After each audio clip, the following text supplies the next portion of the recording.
ವೀಕ್ಷಕರೇ, ನಾವಿವತ್ತು ಭಾರತದಲ್ಲಿ ಶಕ್ತಿಪೀಠಗಳಲ್ಲೊಂದಾದಂಥ ಶ್ರೀ ಬನಶಂಕರಿ ದೇವಿ ಅಥವಾ ಶಾಕಂಬರಿ ದೇವಿ ಅಂತ ನಾವೇನು ಕರಿತೀವಿ, ತಾಯಿಯ ಸನ್ನಿಧಾನದಲ್ಲಿ ನಾವಿವತ್ತಿದ್ದೀವಿ. ಈ ಕ್ಷೇತ್ರವನ್ನು ಪಾಲನೆ ಮಾಡ್ಕೊಂಡು ಹೋಗ್ತಾ ಇರ್ತಕ್ಕಂಥ ಕುಟುಂಬದಲ್ಲಿ, ಅರ್ಚಕರ ಕುಟುಂಬದಲ್ಲೊಬ್ಬರಾದಂಥ ಚಿದಂಬರ ಪೂಜಾರವರು ನಮ್ಮ ಜೊತೆಲಿದ್ದಾರೆ. ನಮಸ್ಕಾರ. ನಮಸ್ಕಾರ. ತಾವು ಈ ಕ್ಷೇತ್ರವನ್ನು ಸಂಪೂರ್ಣವಾಗಿ ಎಲ್ಲ ನಮ್ಮ ವೀಕ್ಷಕರಿಗೆ ಬಂದಾಗ ಅವ್ರಿಗೆ ಎಲ್ಲಿ ಏನು ದೇವಿಯನ್ನು ದರ್ಶನ ಮಾಡಬೇಕು, ಹೇಗೆ ಮಾಡಬೇಕು, ಇಲ್ಲಿನ ಸಂಪ್ರದಾಯಗಳೇನು, ಪೂಜೆ ಯಾವಾಗ ಏನೇನಾಗುತ್ತೆ, ತಾಯಿಗೆ ಏನು ನೈವೇದ್ಯವನ್ನು ಸಮರ್ಪಣೆ ಮಾಡ್ತೀರಾ, ಯಾವ ರೀತಿ ಆರಾಧನೆಯನ್ನು ಮಾಡ್ತೀರಾ ಅಂತಕ್ಕಂಥದ್ದು ತಿಳಿಸ್ಕೊಟ್ರೆ ಅವರು ಯಾವ ಸಮಯಕ್ಕೆ ಬಂದರೆ ನಮಗೇನು ಪೂಜೆ ಸಿಗ್ತದೆ, ಏನು ದರ್ಶನ ಸಿಗ್ತದೆ ಅಂತ ಹೇಳಿ ಅವ್ರಿಗೂ ಒಂದು ಮಾಹಿತಿ ಇರ್ತದೆ ಅಂತಕ್ಕಂಥ ದೃಷ್ಟಿಯಿಂದ ಶ್ರೀ ಕ್ಷೇತ್ರವನ್ನು ಪರಿಚಯ ಮಾಡ್ತಕ್ಕಂಥದ್ದು ಉದ್ದೇಶದಿಂದ ನಾವಿಲ್ಲಿಗೆ ಆಗಮಿಸಿದ್ದೀವಿ. ತಾವು ಸಂಪೂರ್ಣವಾದಂಥ ಕ್ಷೇತ್ರ ಪರಿಚಯವನ್ನು ಮಾಡಿಕೊಡ್ಬೇಕು ಅಂತ ಹೇಳಿ ಕೇಳ್ಕೊಳ್ತಾ ಇದ್ದೀವಿ. ಶರಣಾಗತ ದೀನಾರ್ಥ ಪರಿತ್ರಾಣ ಪರಾಯಣೆ ಸರ್ವಸ್ಯಾರ್ತಿ ಹರೇ ದೇವಿ ನಾರಾಯಣಿ ನಮೋಸ್ತುತೆ. ಇವತ್ತಿನ ದಿವಸ ಶ್ರೀ ಕ್ಷೇತ್ರದ ಒಂದು ಪರಿಚಯವನ್ನು ಮಾಡಿಕೊಳ್ಳಲಿಕ್ಕೆ ಶ್ರೀಮಾನ್ ಕೃಷ್ಣಮೂರ್ತಿಗಳು ನನ್ನ ಪ್ರಶ್ನೆಯನ್ನು ಮಾಡಿದ್ದಾರೆ. ಆ ಭಗವತಿಯ ಒಂದು ಪರಿಚಯ ಮತ್ತು ಹಾಗೆ ಇಲ್ಲಿರ್ತಕ್ಕಂಥದ್ದು ಒಂದಿಷ್ಟು ವಿಶೇಷತೆಗಳನ್ನು ಹೇಳುವುದಾದರೆ, ಮೊದಲು ಶಾಕಂಬರಿ ಅಂತ ನೋಡಿಬಿಡೋಣ. ಶಾಕಂಬರಿ ಅಂದರೆ ಯಾರು ಅನ್ನುವಂಥ ವಿಶೇಷವಾಗಿರುವಂಥದ್ದು. ಶಾಕಂಬರಿ ಮಹಾತಾಯಿ ಅನ್ನುವಂಥ ಶಾಕಂಬರಿ ಅನ್ನುವಂಥದ್ದು ಹೆಸರು ಯಾವ ರೀತಿಯಲ್ಲಿ ಬಂತು? ಸುಮಾರು ವರ್ಷಗಳಿಂದ ಈ ಪ್ರತಿಷ್ಠಾಪನೆ ಆಗಿರತಕ್ಕಂಥದ್ದು ದೇವಸ್ಥಾನ ಇದು. ಇವತ್ತಿನವರೆಗೂ ಅಲ್ಲಿ ನಾವೊಂದು ನೋಡ್ತಾ ಹೋದರೆ ನಮಗೆ ಇದರದ್ದು ಹಿಸ್ಟ್ರಿ ಸಿಗೋದು ಭಾಳ ಕಷ್ಟ. ಯಾಕಂದರೆ ಎಷ್ಟೋ ವರ್ಷಗಳೆಲ್ಲ ಗತಿಸಿ ಹೋಗ್ಬಿಟ್ಟಿದೆ. ಅಗಸ್ತ್ಯ ಋಷಿಗಳು ಕೂಡ ಇಲ್ಲಿ ಬಂದು ಆ ತಾಯಿಯನ್ನು ಪ್ರಾರ್ಥನೆಯನ್ನು ಮಾಡಿರ್ತಕ್ಕಂಥ ಆ ಅಗಸ್ತ್ಯ ಮಹರ್ಷಿಗಳು ಇಲ್ಲಿ ಬಂದು ಆ ಶಾಕಂಬರಿಯ ವಿಶೇಷತೆಯ ಒಂದು ಶ್ಲೋಕಗಳನ್ನೆಲ್ಲ ಮಾಡಿದ್ದಾರೆ. ಆ ಭಗವತಿ ಚರಿತ್ರೆಯಲ್ಲಿ ಉಂಟು. ಆರಾಧನೆ ಎಲ್ಲ ಮಾಡಿರ್ತಕ್ಕಂಥದ್ದು ಅವಳ ವಿಶೇಷ ಶ್ಲೋಕಗಳನ್ನು ಕೂಡ ಅವರು ಮಾಡಿದ್ದಾರೆ. ಅಗಸ್ತ್ಯ ತಾಯಿಯ ಬಗ್ಗೆ ಅವರು ವರ್ಣನೆ ಮಾಡಿ ಬರೆದಿದ್ದಾರೆ. ಈ ಶಾಕಂಬರಿ ಅನ್ನುವಂಥ ಹೆಸರು ಯಾವ ರೀತಿಯಲ್ಲಿ ಪ್ರಾಪ್ತವಾಯಿತು ಅಂದರೆ, ಸುಮಾರು ವರ್ಷಗಳಿಂದ ನಮ್ಮ ದೇವಸ್ಥಾನದಲ್ಲಿ ಇಲ್ಲಿ ಪ್ರಾಂತದಲ್ಲಿ ಏನೋ ಒಂದು ಥರ ಈ ಮೊನ್ನೆ ಕರೋನಾ ಅಂತ ಬಂತಲ್ಲ, ಆ ರೀತಿ ಬಂದು ಜಗತ್ತಿನಲ್ಲಿ ಒಂದು ಭಯಂಕರ ಕ್ಷಾಮ ಬಂದ್ಬಿಡ್ತು. ದುರ್ಭಿಕ್ಷ ಕಾಲ. ಆ ಒಂದು ಸಮಯದಲ್ಲಿ ಸಾಕ್ಷಾತ್ ಅಗಸ್ತ್ಯ ಋಷಿಗಳೇ ಬಂದು ಈ ಥರ ಆಗಿರುವಂಥದ್ದನ್ನ ಮನಗಂಡು ಆ ದೇವಿ ಹತ್ತಿರ ನಿಂತ್ಕೊಂಡು ಅವರು ಇಲ್ಲಿ ಪ್ರಾರ್ಥನೆಯನ್ನು ಮಾಡಿದ್ದಾರೆ. ಭಗವತಿ, ಈ ಥರ ಎಲ್ಲ ಜಗತ್ತಿನಲ್ಲಿ ಒಂದು ಕ್ಷಾಮ ಆಗ್ಬಿಟ್ಟಿದೆ, ದುರ್ಭಿಕ್ಷ ಬಂದಿದೆ, ಯಾವುದೇ ರೀತಿಯಲ್ಲಿ ಈ ಥರ ಆಗದೇ ಮೊದಲು ಅನ್ನ ನೀರು ಮನುಷ್ಯನಿಗೆ ಬೇಕಾಗಿರುವಂತಹದ್ದೇ, ಪಶು ಪ್ರಾಣಿ ಪಕ್ಷಿಗಳಿಂದ ಹಿಡಿದು ಎಲ್ಲ ಮನುಷ್ಯರಿಗೂ ಕೂಡ ಆಹಾರ ಬೇಕಾಗ್ತದೆ. ಹೀಗಾಗಿ ಮೊದಲು ಅವರು ಆ ದೇವಿಯನ್ನು ಕುರಿತು ಪ್ರಾರ್ಥನೆಯನ್ನು ಮಾಡಿದರು. ಪ್ರಾರ್ಥನೆ ಮಾಡಿದ ಮೇಲೆ ಆ ಭಗವತಿ ಒಂದು ಪ್ರಸನ್ನತೆಯಿಂದ 12 ತೀರ್ಥಗಳನ್ನು ನಿರ್ಮಾಣ ಮಾಡಿದಾಳೆ ಅವಳು. ಇಲ್ಲಿ ವಿಶೇಷವಾಗಿ ಈ ಕ್ಷೇತ್ರದಲ್ಲಿ ಸುತ್ತಮುತ್ತ 12 ತೀರ್ಥಗಳನ್ನು ನಿರ್ಮಾಣ ಮಾಡಿದಾಳೆ. ಆ 12 ತೀರ್ಥಗಳದ್ದು ಒಂದು ವಿಶೇಷತೆ ಅಂದರೆ ತುಂಬ ಇದೆ. ಪ್ರತಿಯೊಂದು ಕ್ಷೇತ್ರದಲ್ಲಿ ಸುತ್ತಮುತ್ತ ಒಂದಿಷ್ಟೆಲ್ಲ ವಿಶೇಷ ಅಲ್ಲೆಲ್ಲ ಕಾಣಿಸ್ತದೆ ನಿಮಗೆ ತೀರ್ಥ. ಹಾಗೆ ನಮ್ಮ ಕ್ಷೇತ್ರದಲ್ಲಿ ಕೂಡ ಶಾಕಂಬರಿ ಕ್ಷೇತ್ರದಲ್ಲಿನೇ ಆ ತಾಯಿಯ ಪ್ರಾಕಾರದಲ್ಲೇ ವಿಶೇಷವಾಗಿ 2 ತೀರ್ಥಗಳಿದ್ದಾವೆ. ಒಳಗಡೆನೆ ಇದೆ. ಅದನ್ನ ನಿಮಗಲ್ಲೇ ಹೋಗ್ತಾನೆ, ನಾನು ಆಮೇಲೆ ತೋರಿಸ್ತೀನಿ ಯಾವ ತರ ಇದೆ, ಎಲ್ಲಿದೆ ಅಂತ. ಎದುರಿಗೆ ಇರತಕ್ಕಂಥದ್ದು ಹರಿದ್ರಾ ತೀರ್ಥ ಇಲ್ಲಿ ಕಾಣಿಸ್ತದೆ ನಿಮಗೆ. ಹರಿದ್ರಾ ತೀರ್ಥ ಅಂತ ಹಿಂದ್ಗಡೆಗೆ ಸುಮಾರು ಹರಿದ್ರಾ ತೀರ್ಥ ಯಾವ ತರ ಬಹಳ ವರ್ಷದಿಂದ ಇಲ್ಲಿ. ಇವತ್ತಿನ ದಿವಸ ನಿಮಗೆ ನೋಡ್ಲಿಕ್ಕೆ ಏನು ಬರಗಾಲ ಅಂತ ಬಂತು, ಬಹಳ ಮಳೆ ಬಂತು, ಏನೇನೋ ಆಯ್ತು ಆ ಕ್ಷಣದಲ್ಲಿ. ಆ ಒಂದು ಸಮಯದಲ್ಲಿ ಹರಿದ್ರಾ ತೀರ್ಥ ಇಲ್ಲಿ ಇಲ್ಲಿ ಎದುರಿಗಿರುವಂಥದ್ದು ಹರಿದ್ರಾ ತೀರ್ಥ. ಹೀಗೆ ಆ ತಾಯಿಯ ಒಂದು ಆಶೀರ್ವಾದದಿಂದ ಈ ಹರಿದ್ರಾ ತೀರ್ಥದ ಒಂದು ಇಲ್ಲಿ ನಿರ್ಮಾಣ, ಅವಳ ತಾಯಿಯ ಒಂದು ಆಶೀರ್ವಾದದಿಂದಲೇ ಈ ಹರಿದ್ರಾ ತೀರ್ಥ ಅಂತ ಆಗಿದ್ದು. ಇವತ್ತಿನ ದಿವಸ ನಮಗೆ ಇಲ್ಲಿ ನೀರೇನು ಕಾಣಿಸೋದೇ ಇಲ್ಲ. ಯಾಕೆ ಅಂತಂದ್ರೆ ಅಂತಹ ಒಂದು ಕ್ಷಾಮ ಇಲ್ಲಿ ಆಯ್ತು. ಸುಮಾರು ಇದು ಏನ್ ಮಾಡಿದ್ದಾರೆ, ಇದು ಎಲ್ಲ ನಮ್ಮ ದೇವಸ್ಥಾನದ ಮುಖಂಡರಂದ್ರೆ ಅರ್ಚಕರ ಒಂದು ಸುಪರ್ದಿಯಲ್ಲಿ ಇದ್ದು ಇವತ್ತಿನ ದಿವಸ ಆ ಒಂದು ಸಮಯದಲ್ಲಿ ಇದರಿಂದ ಯಾವುದೇ ರೀತಿಯ ಉತ್ಪನ್ನ ಇರಲಿಲ್ಲ ಅಂತ ಹೇಳಿಬಿಟ್ಟು ಅದನ್ನ ಅರ್ಕಾಲಿಕಲ್ ಡಿಪಾರ್ಟ್ಮೆಂಟ್ಗೆ ಅದನ್ನ ಹಸ್ತಾಂತರ ಮಾಡಿದ್ದಾರೆ. ಯಾವ ರೀತಿಯಲ್ಲಿ ಅಂದರೆ ಅದರಲ್ಲಿ ಇರತಕ್ಕಂಥದ್ದು ಒಂದು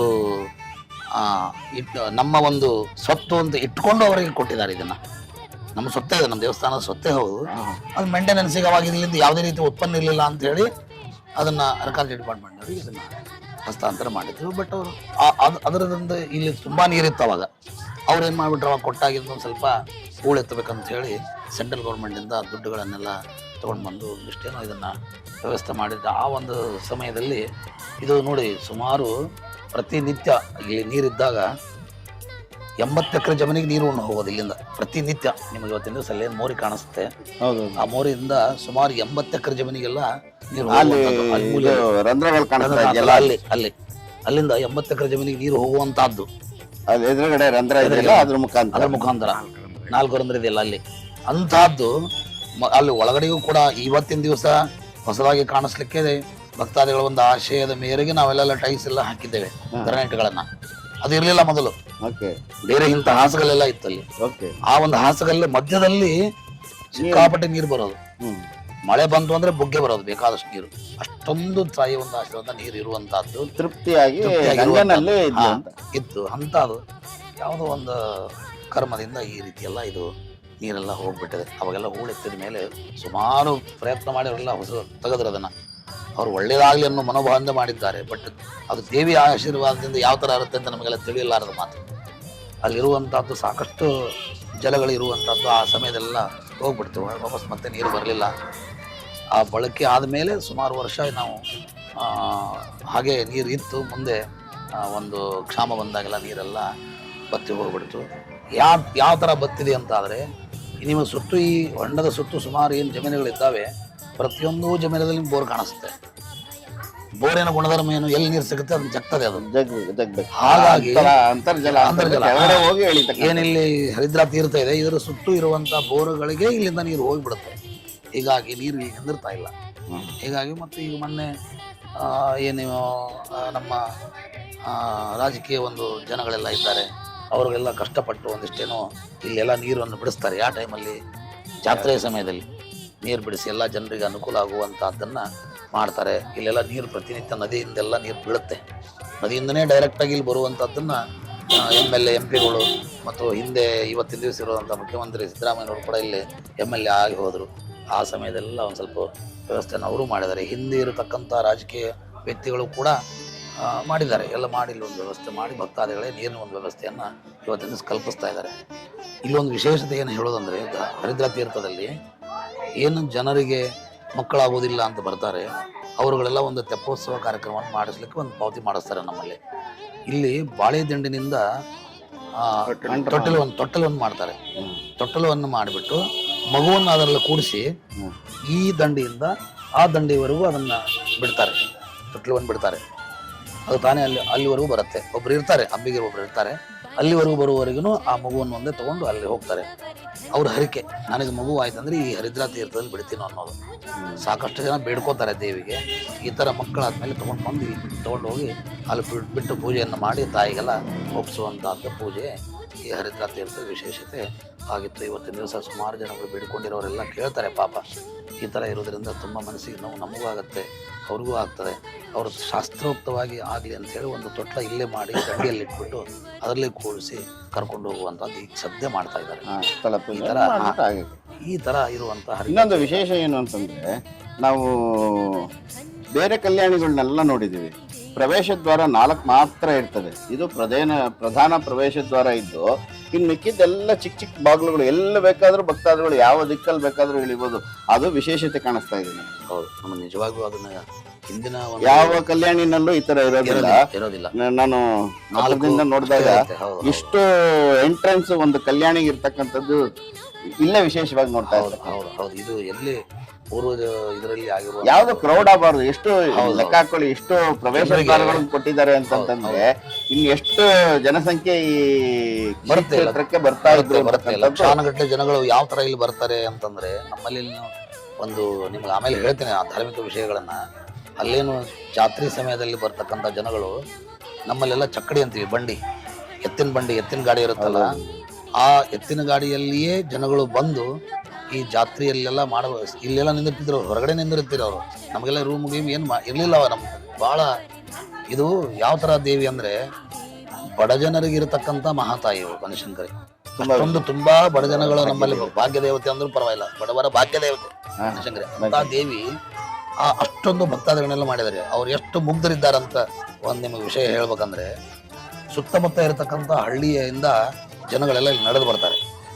ಹೆಂಗೆ ಬರ್ತಾರೆ ಅವರು ಆ ಜಾತ್ರೆ ಸಮಯದಲ್ಲಿ ಅಂದರೆ, ಪ್ರತಿನಿತ್ಯ ಸುಮಾರು ಜಾತ್ರೆ ಇನ್ನು ಒಂದು 2 ತಿಂಗಳ 1 ತಿಂಗಳ ಇರ್ತದೆ ಅನ್ನುವ ಸಮಯದಲ್ಲಿ ತಮ್ಮ ಮನೆಯಲ್ಲಿ ಸ್ನಾನವನ್ನು ಮಾಡಿಬಿಟ್ಟು ಹಾಲನ್ನು ಕರೀತಾರೆ. ಸ್ವತಃ ಭಕ್ತರಿಂದ ನಾನು ಕೇಳಿರುವಂಥದ್ದು ಇದನ್ನು. ಹಾಲನ್ನು ಕರೀತಾರೆ. ಹಾಲು ಕರೆದು ಅದನ್ನು ಎಷ್ಟು ತಮಗೆ ಆ ಪೂಜೆಗೆ ಬೇಕಾಗ್ತದೆ ಅಷ್ಟನ್ನು ಹಾಲನ್ನು ಅವರು ಬೇರ್ಪಡಿಸ್ತಾರೆ. ಆ ಹಾಲನ್ನು ಹೆಪ್ಪಾಕ್ತಾರೆ. ಹೆಪ್ಪಾಕಿ ಅದನ್ನು ಮೊಸರು ಮಾಡಿಬಿಟ್ಟು ಅದನ್ನು ಬೆಣ್ಣೆ ಮಾಡಿ ಆ ತುಪ್ಪವನ್ನು ಕೂಡ್ಯಾಕಿಡ್ತಾರೆ. ಆಕಳ ತುಪ್ಪವನ್ನು ಕೂಡ್ಯಾಕಿಟ್ಟು ಅದನ್ನು ಅದೇ ತುಪ್ಪವನ್ನು ತಗೊಂಡು ಮಡಿಲೆ ಸ್ನಾನ ಮಾಡಿಬಿಟ್ಟು ಇಲ್ಲಿ ನಡೆದು ಬರ್ತಾರೆ. ತಮ್ಮೂರಿಂದ ಬೆಳಗ್ಗೆನೇ ಬಿಟ್ಟಿರ್ತಾರೆ ಅವರು. ರಾತ್ರಿನೇ ಬಿಟ್ಟು ಇಲ್ಲಿ ಪೂಜಾ ಸಮಯದಲ್ಲಿ ಬಂದು ಏನು ನಾವು ಅವತ್ತಿನ ದಿವಸ ಘಟಸ್ಥಾಪನೆ ಅಂತ ಏನು ಪ್ರಾರಂಭ ಮಾಡ್ತೀವೋ, ತುಪ್ಪದ ದೀಪ ಮತ್ತು ಏನು ಎಣ್ಣೆಯ ದೀಪವನ್ನು ನಾವು ಹಚ್ತೀವಿ ನವರಾತ್ರಿಯಲ್ಲಿ, ಆ ತುಪ್ಪದ ದೀಪಕ್ಕಾಗಿ ಬೀಸಲು ತುಪ್ಪ ಅಂತ ತೊಗೊಂಬಂದು ಇವತ್ತಿನ ದಿವಸನೂ ಅವ್ರು ತೊಗೊಂಬಂದು ಇಲ್ಲಿ ಕೊಡುವಂಥದ್ದು. ಈ ಥರ ಇವತ್ತಿಗೂ ಮಾಡ್ತಾ ಇದ್ದಾರೆ ಅವರು. ಹಾಗೆ ಅಂದ್ರೆ ಅವರಲ್ಲಿ ಇರತಕ್ಕಂಥದ್ದು ಒಂದು ಭಾವನೆ ಯಾವ ರೀತಿಯಲ್ಲಿದೆ ಅಂದರೆ, ಅವ್ರ ಕಡೆಯಿಂದ ಏನು ಕೊಡ್ಲಿಕ್ಕೆ ಆಗೋದಿಲ್ಲ, ಭಕ್ತಿಯನ್ನು ಮಾತ್ರ ಕೊಡ್ತಾರೆ ಅವರು. ಆ ಭಗವತಿಗೆ ಭಕ್ತಿಯನ್ನು ಕೊಡ್ತಾರೆ. ಅದಕ್ಕೆ ಭಕ್ತಿಯ ಒಂದು ಭಾಗ್ಯ ದೇವತೆ, ಬಡವರ ಭಾಗ್ಯ ದೇವತೆ ಅನ್ನೋದು ಅದಕ್ಕೆ. ಇಲ್ಲಿ ಬರ್ತಕ್ಕಂಥವ್ರು ಏನೋ ತಿಳ್ಕೊಂಡಿರ್ಬೋದು, ನಮ್ಮಲ್ಲಿ ಏನು ಅದು ಇರುತ್ತೆ. ಆ ಕುಲಸ್ವಾಮಿ ಇರತಕ್ಕಂಥದ್ದು ಏನು ಕುಲಸ್ವಾಮಿ ಅಂತ ಅವರೆಲ್ಲ ನಂಬ್ಕೊಂಡಿದ್ದಾರೆ ದೇವಿಯನ್ನ, ಅಂಥವ್ರು ಮಾತ್ರ ತಮ್ಮ ಹೊಲದಲ್ಲಿ ಇವತ್ತಿಗೂ ಏನು ಬೆಳಿತಾರೆ, ಬೆಳಿರೋದು ಒಂದು ಸ್ವಲ್ಪನ ತಗೊಂಡ್ಬಂದು ತಮ್ಮ ಕೈಲಿ ಎಷ್ಟು ಕೈಲಿ ಹಿಡ್ಕೊಂಡ್ಬರ್ಲಿಕ್ಕೆ ಆಗ್ತದೆ ಅಷ್ಟು ತಗೊಂಡ್ಬಂದು ಅದು ದೇವಿ ಸಮರ್ಪಣೆ ಮಾಡ್ತಾರೆ. ಅದು ಕಾಳೆ ಆಗಿರ್ಬೋದು, ಏನು ಬೆಳಿತಾರೆ ಅದು ಬೆಳಿ, ಶೇಂಗಾ ಜೋಳ, ನಮ್ಮಲ್ಲಿ ಹೆಚ್ಚು ಬೆಳೆಯೋದೇ ಜೋಳ, ಶೇಂಗಾ, ಸಜ್ಜಿ ಈ ಥರ ಬೆಳಿತಾರೆ. ಅದು ಏನು ಬೆಳೆದಿರುತ್ತೆ ಅದನ್ನು ತೊಗೊಂಡ್ಬಂದು ಇಲ್ಲಿ ಕೊಡುವ. ನಮಗೆ ಆಗಿನ ಕಾಲದಲ್ಲಿ ಇಲ್ಲಿ ಕಲ್ಯಾಣಿನ ಸ್ನಾನ ಮಾಡಿಕೊಂಡು ನಂತರ ಮಡಿಯಿಂದ ಆ ಕಡೆಗೆ ಪ್ರವೇಶವನ್ನ ಮಾಡ್ತಾ ಇದ್ರು. ಆ ಥರ ಮೊದಲು ಕೂಡ ನಾವು ದೇವಿಯ ಪೂಜೆಗೆ ಬೇರೆ ನೀರು ನಮ್ಗೆ ಇರಲಿಲ್ಲ. ಅವಾಗೆಲ್ಲ ಎಲ್ಲಿತ್ತು ಬೋರ್, ಅದೆಲ್ಲ ಏನೂ ಇರಲಿಲ್ಲ. ನಮ್ಮ ಹಿರಿಯರೆಲ್ಲ ಮೊದಲು ಒಳಗಡೆಗೆ ಇಲ್ಲಿಂದನೇ ನೀರನ್ನು ತಗೊಂಡು ಅಲ್ಲಿ ಶೇಖರಣೆ ಮಾಡುವಂತಹದ್ದು ನಮ್ಮ ಅಜ್ಜ ಮುತ್ತಜ್ಜರು ಆರು ಸಹಿತ ಇದೇ ರೀತಿಯಲ್ಲಿ ಮಾಡ್ಕೊಂಡ್ ಬಂದಿದ್ದಾರೆ. ಇದು ಇತ್ತೀಚೆಗೆ ಆಗಿರುವಂತಹದ್ದು. ಈ ತರ ಒಂದು 12-13 ವರ್ಷದಿಂದ ಈ ತರ ಎಲ್ಲ ಆಗೋಗಿಲ್ಲ. ಹಿಂಗಾಗಿ ಸುಮಾರು ವರ್ಷಗಳಿಂದ ನಮ್ಮ ತಾಯಿಯ ಒಂದು ವಿಶೇಷತೆ ಬಹಳ ನೋಡ್ಬೋದು ನಾವು. ಹೀಗೆ ಈ ಹರಿದ್ರಾ ತೀರ್ಥದ ಒಂದು ವಿಶೇಷತೆ ಇರುತ್ತದೆ. ಹೀಗೆ ಇನ್ನು ಉಳಿರುವಂತಹದ್ದು ಹೊರಗಡೆ ಇದೆ. ಇನ್ನು ಬರ್ತಕ್ಕಂಥ ಭಕ್ತಾದಿಗಳಿಗೆ ಯಾವುದೇ ರೀತಿಯಲ್ಲೇ ಅವರಿಗೆ ಏನೋ ಒಂದು ಪ್ರಸಂಗಾನುಸಾರ ಬೇಗನೆ ಅವರು ಹೊರಡ್ತಾರೆ. ಒಳಗಡೆ ಬಂದವರಿಗೆ ದರ್ಶನ ಮಾಡಿ ಹೋಗ್ಲಿಕ್ಕೆ ಆಗೋದಿಲ್ಲ ಅಂಥವರಿಗೆ ಒಂದು ಅವಳ ಒಂದು ತಾಯಿಯ ಒಂದು ದರ್ಶನ ಅವಳ ಪಾದಕಿಯಿಂದ ಆಗಲಿ ಅನ್ನೋ ಮನೋಭಾವನೆಯಿಂದ ಇಲ್ಲಿ ನಾವು ಈ ದೇವಿಯ ಒಂದು ಪಾದಕಿಯನ್ನು ಇಲ್ಲಿ ಇಟ್ಟಿದ್ದಾರೆ. ಭಗವತಿ ಪಾದಕಿ ಇಲ್ಲಿ ಹೋಗ್ತಕ್ಕಂಥ ಇದು ರಸ್ತೆ ಮೊದಲು ಬಸ್ ಎಲ್ಲ ಇಲ್ಲೇ ಓಡಾಡುತ್ತಿರೋದು. ಏನ್ ಬಸ್ ಇಲ್ಲೇ ಹೋಗ್ತಿರೋದು ಬಸ್ ಮೊದಲು. ಈ ತಾಯಿ ಒಳಗಡೆ ದರ್ಶನ ಮಾಡಕ್ಕಾಗಲಿಲ್ಲ, ಬೇಗ ಹೋಗ್ಬೇಕಾಗಿದೆ, ನಾವು ಅರ್ಜೆಂಟ್ ಹೋಗ್ಬೇಕು ಅನ್ನುವವರಿಗೆ ಇಲ್ಲಿ ಬಂದ್ಬಿಟ್ಟು ಬಸ್ಸುಗಳು ಕೂಡ ಇಲ್ಲೇ ನಿಂತು ಬಿಟ್ಟು ನಮಸ್ಕಾರ ಮಾಡಿ ಎಷ್ಟೋ ಬಸ್ಗಳು ಇಲ್ಲಿಂದ ಹೋಗ್ತಿರೋದು. ನಾವು ಇವತ್ತಿನ ದಿವಸ ಸುಮಾರು ಜನಗಳೆಲ್ಲ ಬರ್ತಾರೆ ಅಂತ ಹೇಳ್ಬಿಟ್ಟು ಇಲ್ಲಿ ಪ್ರವೇಶವನ್ನು ಮಾಡ್ತಾ ಇಲ್ಲ. ಸಣ್ಣ ಸಣ್ಣ ಬರುತ್ತೆ, ನಮಸ್ಕಾರ ಮಾಡ್ಬಿಡೋಣ ಖಂಡಿತವಾಗಿ ಅಂತ ವಿಶೇಷ. ಯಾವಾಗ್ಲೂ ಹೌದು ಹೌದು ನಮ್ಮ ತಲೆ ಮೇಲೆ ಇರ್ಲಿ ಅವ್ರಿಗೆ ನಮ್ಮ ಆಶ್ರಯ.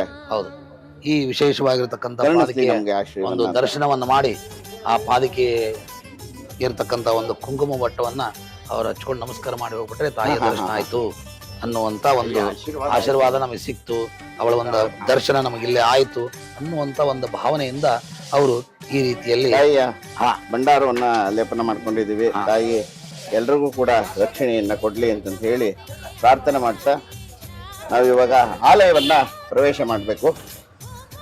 ಆಲಯವನ್ನ ಪ್ರವೇಶ ಮಾಡ್ತಕ್ಕಂಥ ಸಂದರ್ಭದಲ್ಲಿ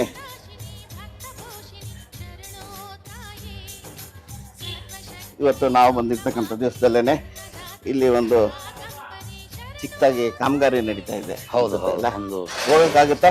ಇಲ್ಲಿ ಹೋಗ್ಲಿಕ್ಕೆ ಆಗುದಿಲ್ಲ. ನಿಮಗೆ ಒಳಗಡೆ ಒಂದು ಕಡೆ ಕರ್ಕೊಂಡು ಹೋಗ್ತೀನಿ.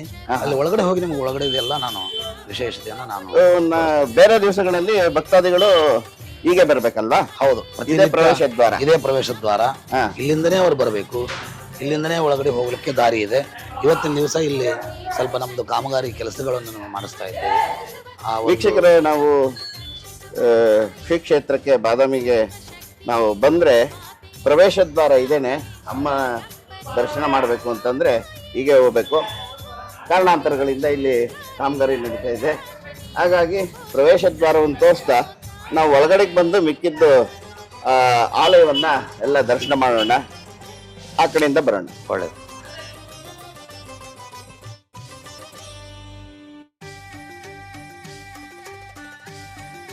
ವೀಕ್ಷಕರೇ, ನಾವು ಅವಾಗಲೇ ಪ್ರವೇಶ ದ್ವಾರವನ್ನು ನೋಡಿದ್ವಿ. ಪ್ರವೇಶ ದ್ವಾರದಲ್ಲಿ ಕಾಮಗಾರಿ ನಡೀತಾ ಇರೋದ್ರಿಂದ ಅಲ್ಲಿಂದ ನಾವು ಬರೋಕ್ಕಾಗಲಿಲ್ಲ. ಹೊರಗಡೆಯಿಂದ ಬಂದು ಮತ್ತೆ ಅದೇ ಕ್ಷೇತ್ರದಲ್ಲಿ ಪ್ರವೇಶ ದ್ವಾರ, ನೀವು ಅಲ್ಲಿ ಎಂಟ್ರ್ ಆಗಿದ ತಕ್ಷಣ ಬಂದು ಇಲ್ಲೇ ಬರ್ತೀರಾ. ಇಲ್ಲಿಂದ ಬಂದಮೇಲೆ ನಮ್ಮ ಇಲ್ಲಿನ ಅರ್ಚಕ ಕುಟುಂಬದಲ್ಲೊಬ್ಬರಾದಂಥ ಪೂಜಾರರವರು ನಮಗೆ ಎಲ್ಲ ಈ ಕ್ಷೇತ್ರವನ್ನು ಪರಿಚಯ ಮಾಡಿಕೊಂಡಿದ್ದಾರೆ. ಅದರಲ್ಲಿ ನಾವು ಈ ಕಡೆಯಿಂದ ಏನೇನು ಕ್ಷೇತ್ರ ಇದೆ, ಏನೇನು ಅವೆಲ್ಲ ಒಂದು ಸ್ವಲ್ಪ ಹೇಳಬೇಕು ಅಂತ ಹೇಳಿ ವಿನಂತಿ. ಈ ಒಂದು ಕ್ಷೇತ್ರದಲ್ಲಿ ಈಗ ಹೊರಗಡೆ ನಿಮಗೆ ಹೇಳ್ದಂಗೆ 12 ತೀರ್ಥಗಳನ್ನು ತಾಯಿ ನಿರ್ಮಾಣ ಮಾಡಿದ್ದಾಳೆ ಅಂತ ಹೇಳಿದ್ವಿ. ಆ ತೀರ್ಥಗಳಲ್ಲೂ ಅದರದ್ದು ತೀರ್ಥಗಳು ಕೂಡ ಇಲ್ಲಿ ಒಳಗಡೆ ಇದ್ದಾವಂತೂ ಹೇಳಿದೆ. ಅದನ್ನು ತೋರಿಸ್ತೇವೆ. ಜೊತೆಗೆ ಪೂಜಾ ಕಾರ್ಯಾಲಯ, ನಮ್ಮ ಆಫೀಸ್ ಇದು ಪೂಜಾ ಕಾರ್ಯಾಲಯ. ಈ ಒಂದು ಪೂಜಾ ಕಾರ್ಯಾಲಯದಲ್ಲಿ ಪ್ರತಿನಿತ್ಯ ಬರ್ತಕ್ಕಂಥ ಭಕ್ತಾದಿಗಳು ಏನು ಪೂಜೆಯನ್ನು ಮಾಡಿಸ್ಬೇಕು ಇಲ್ಲೆಲ್ಲ ನಿಮ್ಗೆ ಅವ್ರಿಗೆ ಕಾಣಿಸ್ತದೆ. ಇದೆಲ್ಲ ಇಲ್ಲೆಲ್ಲ ಇದೆ. ಏನು ಪೂಜೆ ಮಾಡಿಸ್ಬೇಕು, ಇದು ಒಂದು ದೇವಸ್ಥಾನ ಟ್ರಸ್ಟ್ ಕಮಿಟಿಯಿಂದ ನಾವು ಏನು ಮೊದಲಿಂದ ತುಂಬಾ ಅನುಕೂಲ ಆಗೋ ರೀತಿಯಲ್ಲಿ ರೇಟ್ಗಳೆಲ್ಲ ಇದ್ದಾವೆ. ಮೊದಲಿಂದನೂ ಇದೇ ರೀತಿ ಈ ಪೂಜಾ ಕಾರ್ಯಾಲಯದಲ್ಲಿ ನಮ್ಮಲ್ಲಿ ಬರ್ತಕ್ಕಂಥ ನಿಮ್ಗೆ ಆಗಲೇ ಹೇಳಿದ ಹಾಗೆ, ನಿಮ್ಗೆ ಆಗಲೇ ಹೊರಗಡೆ ಹೇಳಿದ ಹಾಗೆ ಬಡವರ ಭಾಗ್ಯ ದೇವತೆ ನಮ್ಮ ಬನಶಂಕರಿ. ನಮ್ಮಲ್ಲಿ ಇರುವಂತಹದ್ದು ಸುಮಾರು ಒಂದು ತುಂಬಾ ಕಡಿಮೆ ರೇಟ್ನಲ್ಲಿ ಒಂದು ಪಾವತಿಯನ್ನು ಮಾಡಿದ್ದಾರೆ. ದೇವಸ್ಥಾನ ಟ್ರಸ್ಟ್ ಕಮಿಟಿಯಿಂದ ಒಳಗಡೆ ದರ್ಶನಕ್ಕೆ ಹೋಗ್ಬೇಕಾಯ್ತು ಅಂದ್ರೆ ಇವತ್ತಿನ ದಿವಸ 25 ರೂಪಾಯಿ ಟಿಕೆಟ್. ಅದು ತಗೊಳ್ಳಬೇಕು ಅಂತ ಒಂದು ರೂಲ್ಸ್ ಇಲ್ಲ ನಮ್ಮಲ್ಲಿ. ಪ್ರವೇಶ ಅದನ್ನ ಯಾವ ಟೈಮಲ್ಲಿ ಆಗುತ್ತದೆ ಅಂದ್ರೆ ಕ್ರೌಡ್ ಇದ್ದಾಗ ಮಾತ್ರ. ತುಂಬಾ ರಶ್ ಆಗುತ್ತೆ. ಆ ಟೈಮಲ್ಲಿ ಯಾವುದೇ ರೀತಿಯ ಗಲಾಟೆಗಳು ಆಗಬಾರದು ಅನ್ನೋ ಮನೋಭಾವನೆಯಿಂದ ಆ ಭಕ್ತಾದಿಗಳಿಗೆ ಹೋಗ್ಲಿಕ್ಕೆ ಕೇವಲ 25 ರೂಪಾಯಿ ಒಂದು ದರ್ಶನವನ್ನು ಮಾಡುತ್ತೇವೆ. ದಿನನಿತ್ಯವೂ ನಾವೇನ್ ಮಾಡ್ತೇವೆ, ಸುಮಾರು 501 ರೂಪಾಯಿ ಅಷ್ಟೇ ನಮ್ದು ದೊಡ್ಡದು ಪೂಜೆ, ಸರ್ವಸೇವೆ. ಅದರಲ್ಲಿ ಅಲ್ಲೇ ಏಕಾದಶಾವರ್ತನ ರುದ್ರಾಭಿಷೇಕ ಅಂತ ಇರುತ್ತೆ. 301 ರೂಪಾಯಿ ಅಷ್ಟೇ ನಮ್ದು ಕ್ಷೀರಾಭಿಷೇಕ ಅಂತ ಇರುತ್ತೆ. ಆಮೇಲೆ 51 ರೂಪಾಯಿ ಕುಂಕುಮಾರ್ಚನೆ ಅಂತ ಇರುತ್ತೆ. ಹೀಗೆ ಸಣ್ಣ ಪುಟ್ಟ ಸೇವೆಗಳು ಅಷ್ಟಕ್ಕೆ. ಅಂದ್ರೆ ಯಾಕೆ ಈ ತರ ಮಾಡಿದ್ದೇವೆ ನೀವು ಆಗಲೇ ಹೊರಗಡೆ ಹೇಳಿದಾಗೆ, ಬಡವರ ಭಾಗ್ಯ. ಹೌದು, ಆ ಭಕ್ತಾದಿಗಳ ಸಲುವಾಗಿ ನಾವು ಈ ತರ ಮಾಡಿದ್ದು. ನಿಮಗೆ ಆಮೇಲೆ ಮುಂದೂ ನಾನು ತೋರಿಸ್ತೇನೆ ಊಟೋಪಚಾರಗಳು ಯಾವ ತರ ನಡೀತದೆ, ಹೇಗಿದೆ ಅಂತ ಹೇಳ್ತೇನೆ. ಇಂಥ ಒಂದು ಪೂಜಾ ವಿಶೇಷ ಕಾರ್ಯಾಲಯವನ್ನ ನಾವು ಇವತ್ತಿನ ದಿವಸ ಇದನ್ನು ಇಲ್ಲಿ ಮಾಡಿಕೊಂಡಿದ್ದೇವೆ. ತಾವು ಯಾರೇ ಕೂಡ ಶ್ರೀ ಕ್ಷೇತ್ರಕ್ಕೆ ಆಗಮಿಸಿದ್ರೆ ಈ ಕಚೇರಿಯಲ್ಲಿ ಎಲ್ಲ ಸೇವೆಯ ಮಾಹಿತಿಯನ್ನು ತಿಳಿಸ್ಕೊಳ್ಳೋದಕ್ಕೆ ಒಳ್ಳೆ ಸಿಬ್ಬಂದಿಯವರನ್ನೆಲ್ಲ ನಿಯೋಜನೆ ಮಾಡಿರ್ತಾರೆ. ಅವರು ಯಾವ ಯಾವ ಸೇವೆಗಳನ್ನು ತಾಯಿಗೆ ಸಲ್ಲಿಸ್ಬೋದು ಅಂತಕ್ಕಂಥ ಎಲ್ಲ ಇದನ್ನು ಮಾಡ್ತಾರೆ. ತಮ್ಮ ಹೆಸರು? ಪ್ರಶಾಂತ್ ಪೂಜಾರ್ ಅಂತ ಹೇಳಿ ಸದ್ಯಕ್ಕೆ ನಿಮಗೆ ಹೇಳೋದಾದ್ರೆ, ಇದರಲ್ಲಿ ವಿಷಯ ಒಂದು ಹೇಳೋದಂತಾದ್ರೆ, ಆಗಲೇ ನಮ್ಮ ದೇವಸ್ಥಾನ ಟ್ರಸ್ಟ್ ಕಮಿಟಿ ಚೇರ್ಮನ್ ಹೇಳಿದಾಗೆ, ದೇವಸ್ಥಾನ ಟ್ರಸ್ಟ್ ಕಮಿಟಿ ಎಲ್ಲ ನಾವೇ, ಚೇರ್ಮನ್ ನಾವೇ, ವಂಶ ಪಾರಂಪರ್ಯದಿಂದ ಬಂದಿರತಕ್ಕಂತ ನಮ್ಮ ದೇವಸ್ಥಾನ. ವಿಶೇಷತೆ ಯಾವುದೇ ಸರ್ಕಾರಿ ಸುಪರ್ದಿಗೆ, ಆಡಳಿತಕ್ಕೆ, ಯಾರದೇ ಮರ್ಜಿಗೆ ಒಳಗಾಗದಂತ ರಾಜ್ಯದ ಏಕೈಕ ದೇವಸ್ಥಾನ ಅಂತಂದ್ರೆ ಈ ಶ್ರೀ ಕ್ಷೇತ್ರ ಬಾದಾಮಿ ಬನಶಂಕರಿ. ಇವರೆಲ್ಲ ಹುಡುಗರು ನಮ್ಮ ಅಣ್ಣನ ಮಕ್ಕಳೇ, ಇವರು ಬೇರೆದವ್ರು ಯಾರು ಅಲ್ಲ. ನಾವೇ ಇದನ್ನೆಲ್ಲ ಜವಾಬ್ದಾರಿಯಿಂದ ನಿರ್ವಹಿಸಬೇಕು. ಎಲ್ಲವನ್ನು ತಗೊಂಡು ನಾವು ದೇವಸ್ಥಾನ ಟ್ರಸ್ಟ್ ಕಮಿಟಿಗೆಲ್ಲ ತಿಳಿಸ್ಬೇಕು. ಈ ರೀತಿಯಲ್ಲಿ ನಾವೇ ಒಂದು ಕಟ್ಟಳೆಯನ್ನ ಒಬ್ಬರಿಗೆ ಏನೇ ವಿದ್ಯೆಗಳನ್ನು ಸಂಪಾದನೆ ಮಾಡಿದ್ರು ಕೂಡ ತಾಯಿ ಮುಂದೆ ಎಲ್ಲರೂ ಸೇವಕರೇ ಅಂತಕ್ಕಂಥ ಭಾವನೆಯಿಂದ ಸೇವೆಯನ್ನು ಮಾಡ್ತಾರೆ. ಖಂಡಿತ ಹೌದು, ಖಂಡಿತ ಹೌದು, ಖಂಡಿತ ಹೌದು. ನಮ್ಮಲ್ಲಿ ದೇವಸ್ಥಾನದಲ್ಲಿ ನಮ್ಮ ಅರ್ಚಕ ಬಾಂಧವರಲ್ಲಿ ಹುಟ್ಟಿರ್ತಕ್ಕಂಥ ಮಗು ಕೂಡ ಟ್ರಸ್ಟಿ. ಈ ತರ ನಮ್ಮಲ್ಲಿ ಮೊದಲು ಹಿರಿಯರಿಂದ ಬಂದಿರುವಂತ ಒಂದು ಅದೇ ವಸುದೈವ ಕುಟುಂಬದವರು ಆಲಯವನ್ನು ನಡೆಸ್ಕೊಂಡು ಹೋಗ್ತಾರೆ.